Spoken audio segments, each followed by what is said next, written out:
So many times I'm on the trail and I see people see something that they're scared of and they just grab the brakes. Yeah. Because obviously you don't want ABS when you're trying to slow down in the dirt because you're just going to go off the trail. The bike knows how fast it's going and it will automatically shift into a harder gear. So another big bike that came out this week was the new Canyon Sender. It's behind just because, not to bring it back to moto racing, because that's just... Seems to be where we're going. Seems to be where we're going, because obviously on paper, Gearbox is better. He started to say if he wins a World Cup, that's the day he retires. Oh my So it gosh, would be crazy dude. to see him. Why bikes are so fucking awesome is because they're for everybody. Yeah, exactly. There's something for everybody. Yeah, When I say agree. fuck.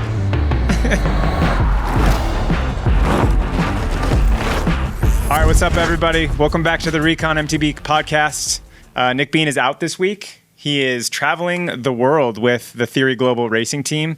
Enduro World Series is starting to kick off this weekend. That's where he's at. So we have Adrian from across the street. Adrian, welcome. I'm stoked to be here. I'm coming here from Specialized Los Gatos, right across the road. I'm friends with Nick, riding all the time and stuff. So yeah, it's really cool to be here. That's awesome, dude. Yeah, it's so cool. Like NorCal is such a small little mountain bike mecca that obviously across the street from Recon is the Specialized Concept Store. Tell me a little bit about yourself and what kind of found you into biking. Yeah, so previously I raced professional motocross and supercross.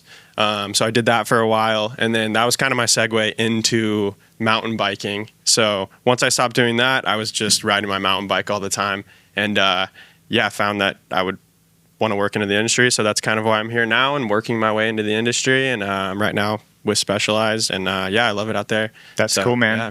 As a motocross and supercrosser, I have to ask you, what was your first mountain bike making the transition? So, I mean, it's kind of tricky because, like, what do you consider like a real mountain bike? So I did XC as training. So we were in Oklahoma. We had like a 5-mile cross country loop at Raynor Training Complex where I was at. So my first one was actually it was a Cannondale Scalpel with the lefty. Yeah, so That's like funny. So random. My trainer had a hookup with Cannondale, and he was like, "Let's get you on this. This is gonna be the sick bike for you to train on and stuff." So we were like, "Yeah, we'll get it." And That's pretty funny. Yeah. Well, mountain biking is a little different in Santa Cruz than it is in Oklahoma. And there's a lot of newer parts and things that are getting dropped, it seems like, every day now.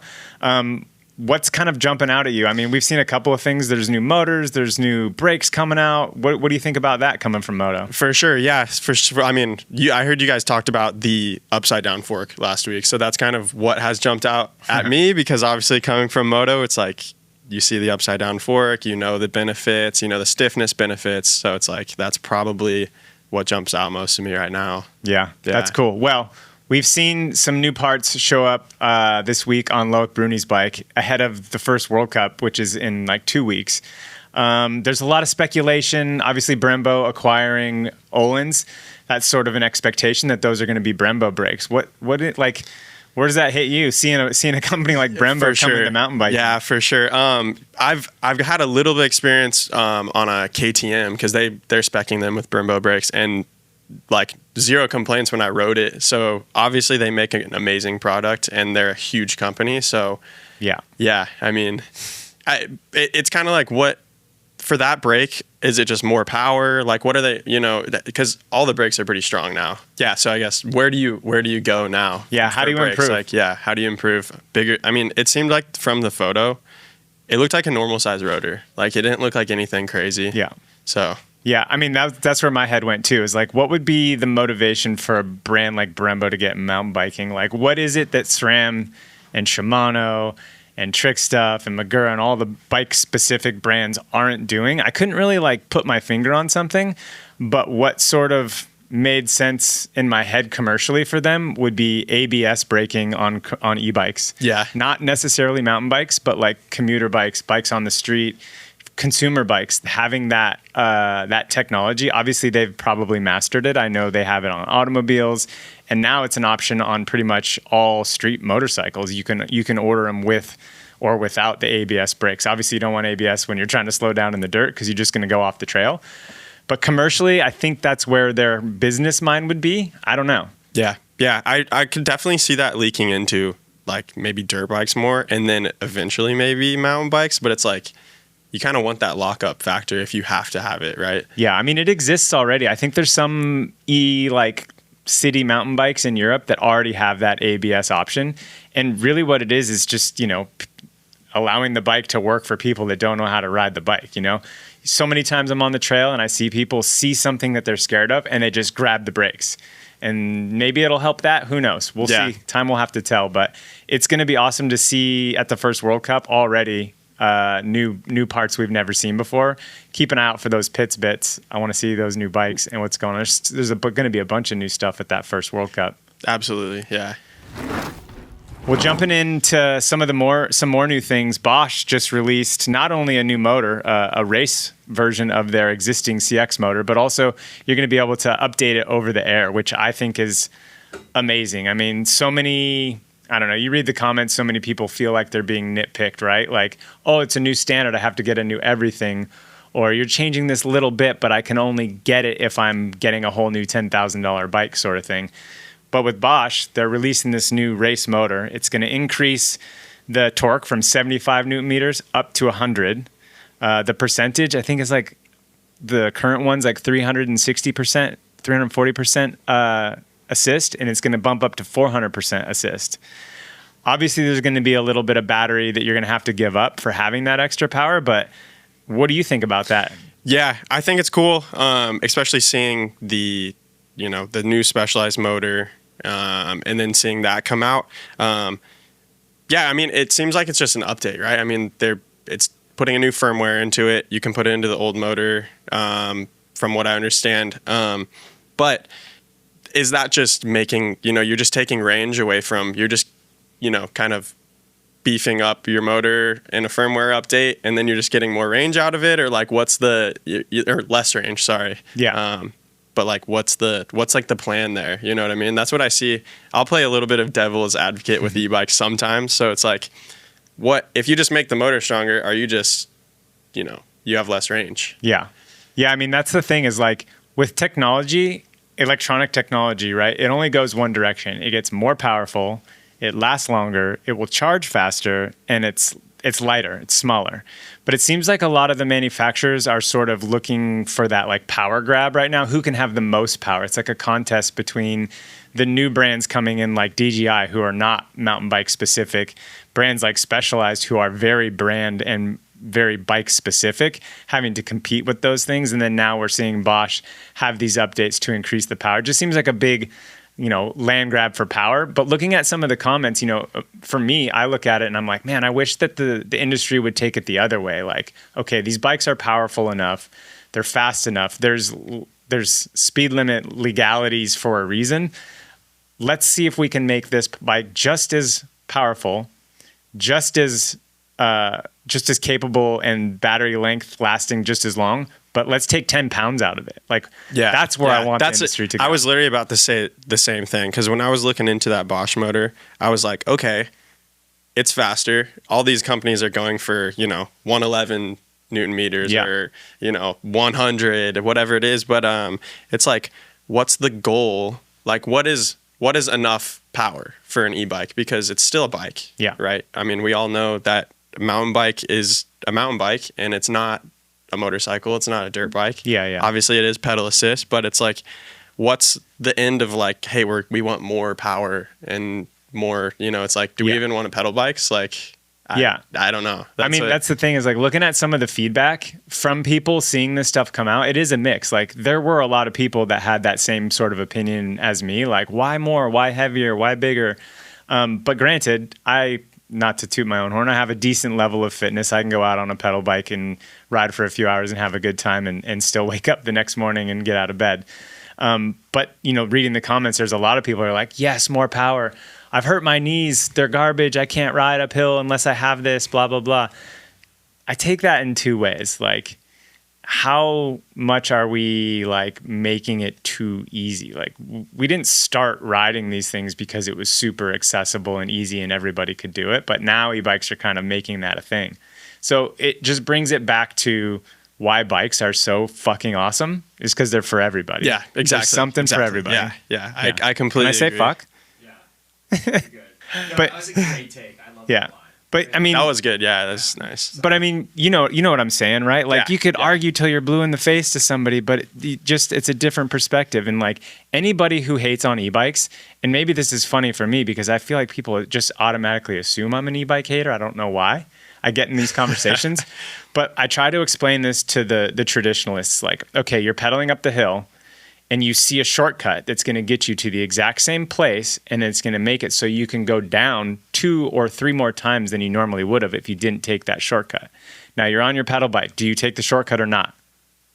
You do. You take the shortcut every time. Yeah, you do. You do. So it is like, it's the same. Yeah. But you know, there's plenty to be said for the traditional analog bikes. Like my favorite thing about an e-bike is how it makes my analog bike feel when I get on it. I feel like I am a superhero. I can do whatever I want, and it's awesome. Yeah, absolutely.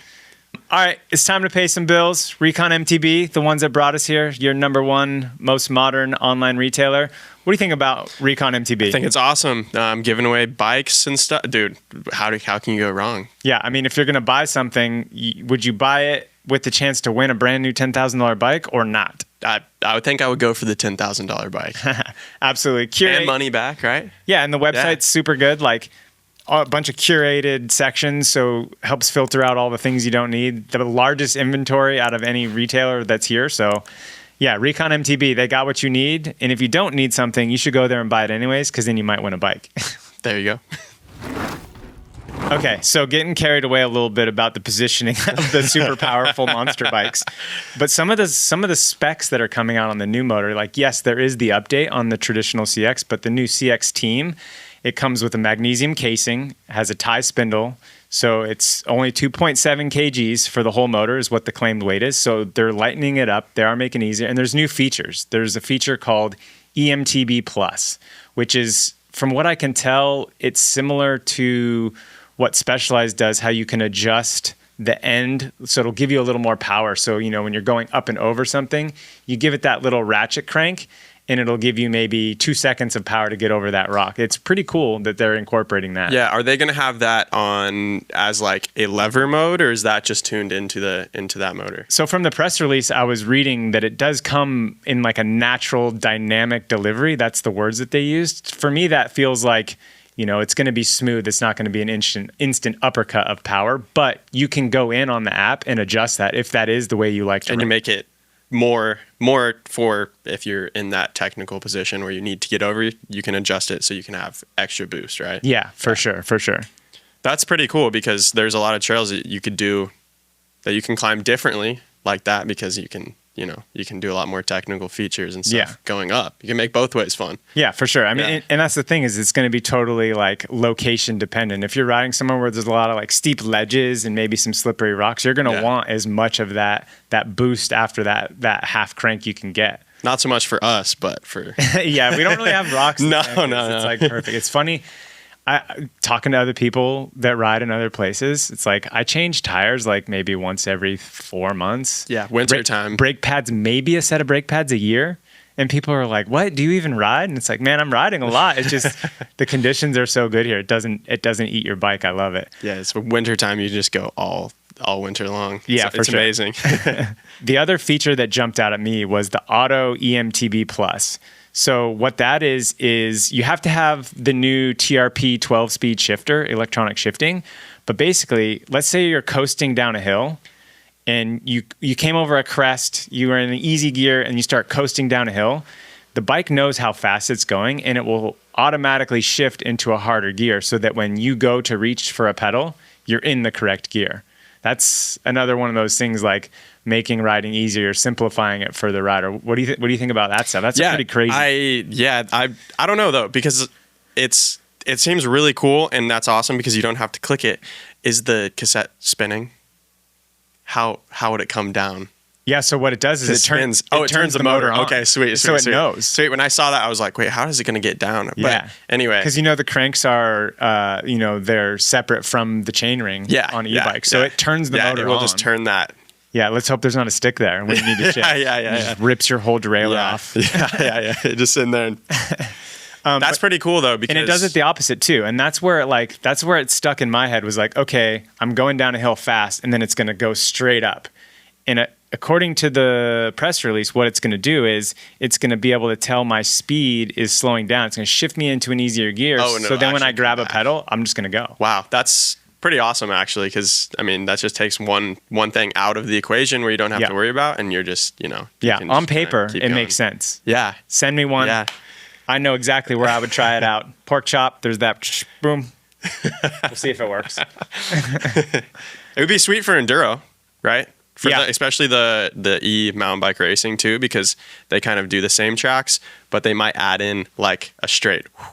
Yeah, that's true. Yeah, so that might be a really cool option for those guys. Yeah, I that just are racing those. The biggest thing for me is like, how is it going to work with existing products, right? Like, I know if you're under power and you shift up too fast on an e-bike, you're going to rip your chain off. That's what happens every time. Transmission helps a little bit, but Yeah, it's still pretty. it's so slow, the T-type. Yeah, That Yeah, spot I'm there is a talking lag. about. That You're spot like, I'm talking about on pork chop. yeah. I have to either put it in a super easy gear and descend for like 30 seconds, or I just walk up. Yeah, there. because if you click your gears, it's kind of like, since it waits for that right time to shift, Yeah. it's kind of like boom, boom, and then by the time you're kind of slow. I'm pedaling. stopped. Yeah, it's like, okay, I got to run now. Yeah, So. that's cool though. They're innovating. It'll be interesting to see how all that stuff, elevates. It's like the motors, the power, the length, then the products and the parts and the brakes and Yeah, for everything's sure. going to elevate. So I it's wonder just what pushing. I wonder what SRAM's gonna do because they're kind of the leader in tech and e-bike tech too. I mean, Yeah. because they're I'm waiting for that transmission motor to come out. I know they got one back there somewhere. they definitely have one. They for sure have one because Shimano's got it, so they got to get it pretty soon, right? Oh yeah, you know it. A couple other new things that have come out in the last week. Something actually you wouldn't expect, a free ride bike from a German online company, Ghost. They came out with, as they're marketing it, a free ride specific bike. Have you checked that thing out? Yeah, what insanely sharp looking, right? It looks amazing. The category is cool too, so that's what's really cool is free ride. You don't see a lot of them anymore. Yeah.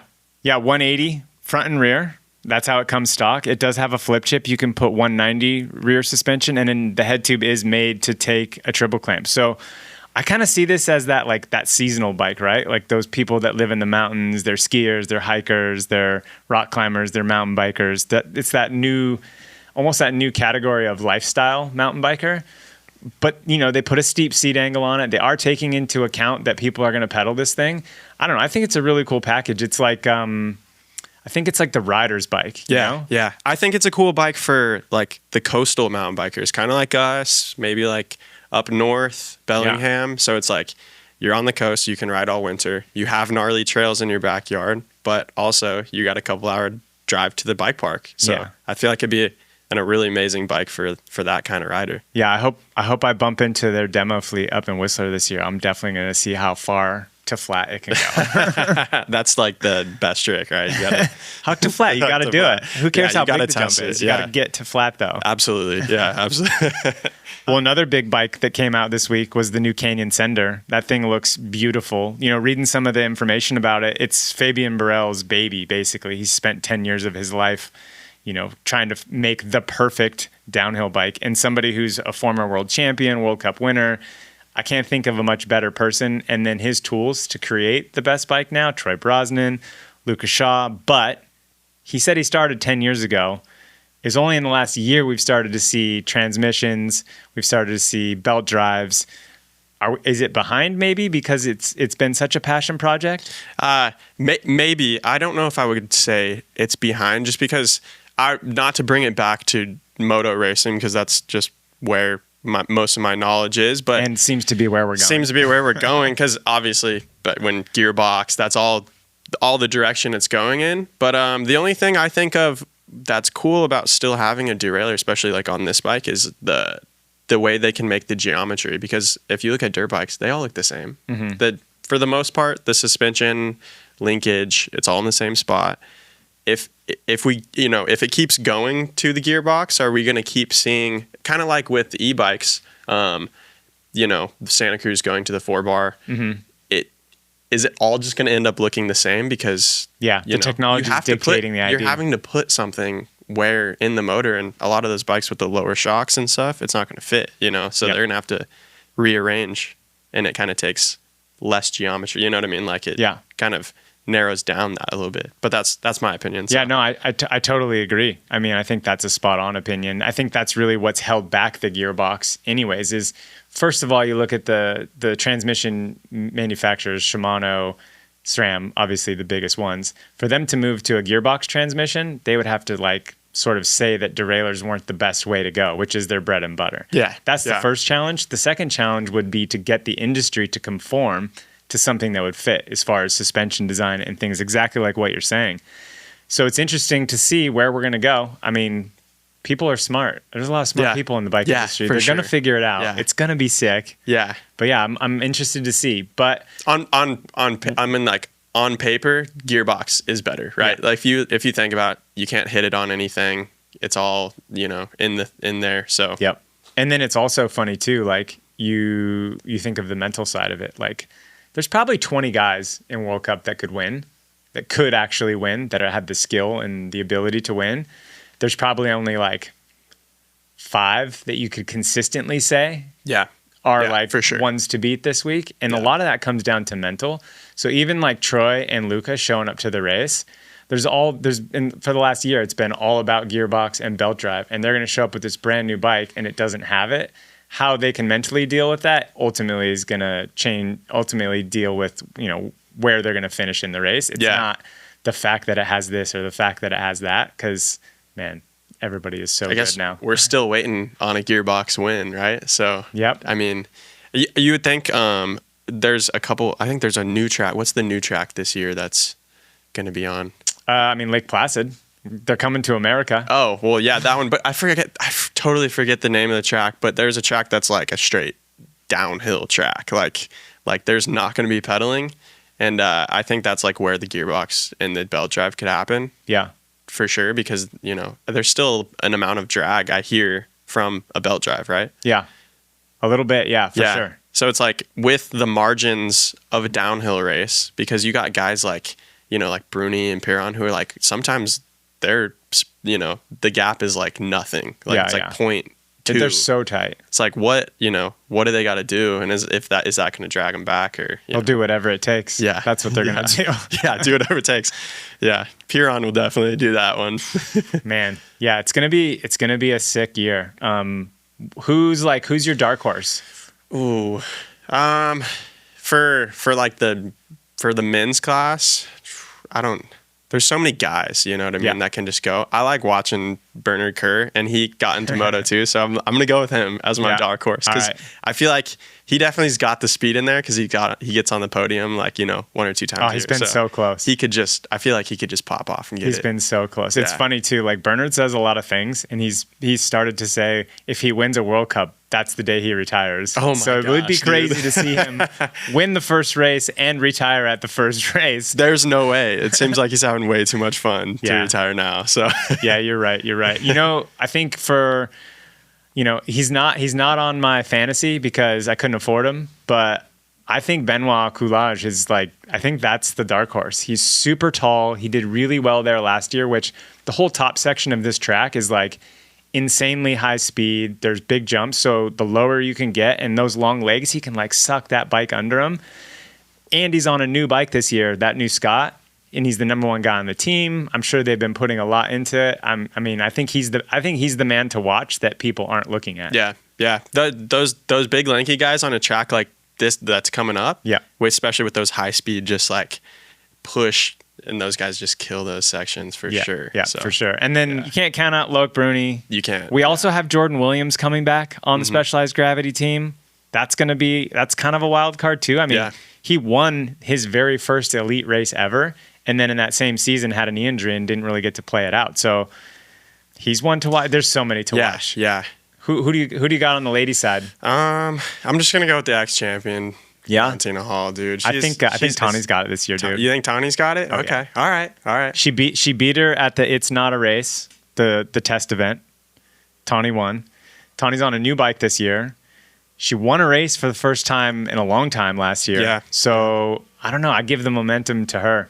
I feel like winning so much can make the off season hard to perform and to be able to improve. And Valley's been winning nonstop for 2 or 3 years. I also like that, Tawny will do the off races in the off season. Yeah. Like the Rampage. She's a rider, not man. Rampage. Yeah, that's what I mean. It's like I always try to choose people for the opener that do those, because I know from coming from a racing background, it's like those kind of tune you up and you're ready to race. So like, I mean, maybe Goldstone. Yeah, dude. I was just thinking that as you're saying Maybe that. Goldstone, because he won. Dude, Asa? Yeah, but Dude, he's not racing elite, right? He's not old enough yet. Is he not? No, I'm pretty sure he's young. Like Is he he's young? like, Is he that young? I thought he was he's going like elite this year. 17 or 18. shit. He might like just be 18, but I don't think you can race it. So he's got 8 races to win this year, and then he'll go elite. I bet he kills it. I raced him in 2023 at Purgatory, which is his local mountain, on an enduro, and like he was on a different level than like all the big mountain enduro guys, and we were all just like, oh, Yeah. he's like 16. Yeah, too, he seems so like you're he's just got that natural gift. yeah, And he's got the it. right people He's around got him now. it. So yeah. Yeah, cool bike. Man, World Cup season's going to be sick. Yeah, I can't wait. Dude, watching him threw me rides. off that he wasn't elite because he almost won hardline. Yeah. But still, it's like he had the racecraft to be like, Yeah, it's what it figure takes. it out. That's what and it take takes, a man. risk. They're because so he didn't good. hit that line, right? Yeah, they're so big fast. risk. They're all so good. That's what it takes now, right? It's like one line difference. That was one of the funny things back in the old days. Eric Carter was the best at this. He would fake lines all practice, making people sweat it like, oh man, he's got this sick line. He would even like scuff it in with his foot and make it look like he was kind of like, people would call him out for cheating, but he was like making a fake line. And then in his race run, he would go somewhere completely different and like gain 2 seconds. It's hilarious.